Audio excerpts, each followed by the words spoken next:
因为咳嗽是我们呼吸道疾病里面的一个常见的症状啊，像我们有上感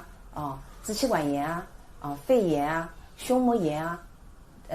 等等，这些呢都是会引起咳嗽的。甚至我们就呼吸道以外的像鼻子有鼻炎了，它也会导致咳嗽；胃食道反流了，它也会导致咳嗽。还有一些耳朵里面有问题，它也会导致耳源性的。那有的人可能心理因素导致的咳嗽，那么所以呢，我们的咳嗽呢是不局限于肺炎的。那么它呢，如果是我们得了肺炎的话呢，99%都会有咳嗽那么还有个1%为什么没有咳嗽呢？就我们刚才说的，就是它可能是一个血型感染，它首先感染的是一个肺泡肺泡里面我们知道它是没有咳嗽感受器的，那我们只有咳嗽感受器受了感染，